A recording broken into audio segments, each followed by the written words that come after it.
Welcome to my YouTube channel study trick with Tanmoy. আজকে আমি দেখাবো খুব সহজেই আপনারা বাড়িতে বসে কীভাবে মোবাইলের মাধ্যমে নিজেদের জব কার্ড ডাউনলোড করতে পারবেন। আপনারা যদি জব কার্ডের জন্য অ্যাপ্লাই করে থাকেন পঞ্চায়েত এরিয়াতে, তো খুব সহজেই সেটা মোবাইলের সাহায্যে ডাউনলোড করতে পারবেন। তো তার জন্য আপনাকে মোবাইলে গুগল ক্রোম খুলে নিতে হবে। তো গুগল ক্রোমে গিয়ে আপনাকে এখানে সার্চ করতে হবে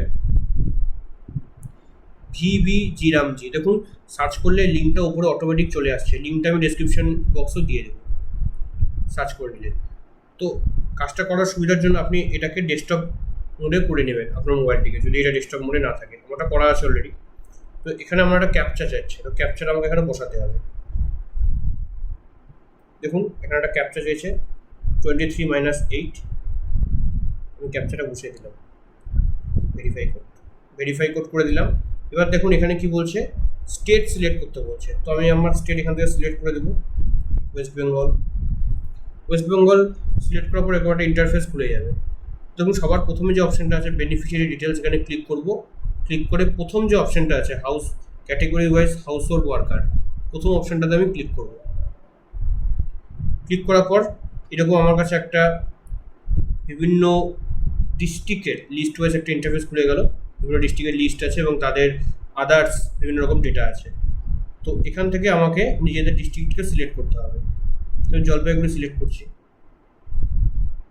জলপাইগুড়ি সিলেক্ট করার পর আমি যেই ব্লকের ডেটা দেখতে যাবো বা যেই ব্লকে কোনো বেনিফিশিয়ারি আমি ডাউনলোড করতে যাবো বা তার ডেটা দেখতে যাবো জব কার্ডে, তো সেটা সিলেক্ট করতে হবে। তো আমি জলপাইগুড়ি ব্লকের দেখছি।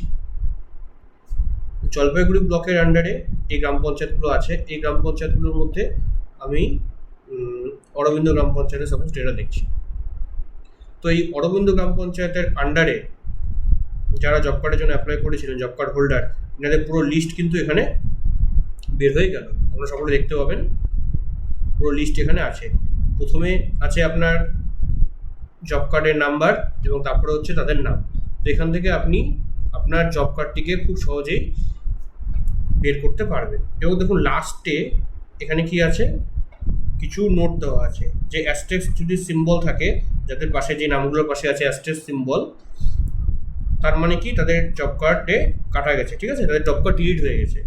আর বাকি গ্রিন আদার্স যে বিভিন্ন কালারগুলো আছে তাদের যে অর্থ, ঠিক আছে, কারো ছবি হয়তো নেই, কারো হয়তো এমপ্লয়মেন্ট নট অ্যাভেল বলছে, তাদের জব কার্ড এগেনস্টে তারা কোনো কাজ পায়নি, ঠিক আছে। তো সেগুলো এখানে লেখা আছে নোটে। তো যাই হোক, তো আমি ধরুন এখান থেকে একটা পার্টিকুলার নাম আমি সার্চ করবো, ঠিক আছে।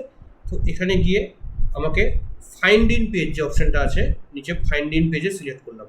ফাইন্ড ইন পেজ সিলেক্ট করে আমি একটি ধরুন পার্টিকুলার নাম দেখবো, সেই নামটা আমি দেখতে যাচ্ছি।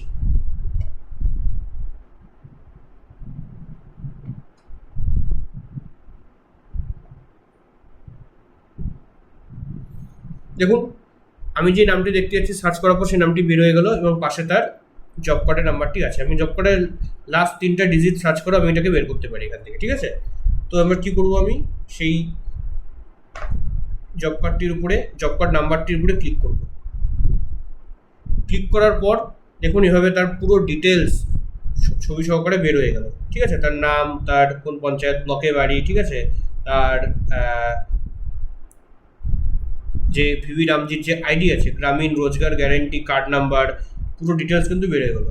এইভাবে আমি এটা বের করার পর এটা আমি ডাউনলোড করে প্রিন্ট আউট করে রেখে দেবো, ঠিক আছে। এইভাবে খুব সহজেই ভিভি রামজি পোর্টালে কোনো পার্টিকুলার বেনিফিশিয়ারি যে জব কার্ডের জন্য অ্যাপ্লাই করেছিল তার নামটি সার্চ করে বের করে তার জব কার্ডটিকে ডাউনলোড করতে পারবো। আশা করি ভিডিওটি ভালো লেগেছে। এরকম ইনফরমেটিভ ভিডিও দেখার জন্য পাশে থাকুন এবং চ্যানেলটিকে সাবস্ক্রাইব করুন। ধন্যবাদ।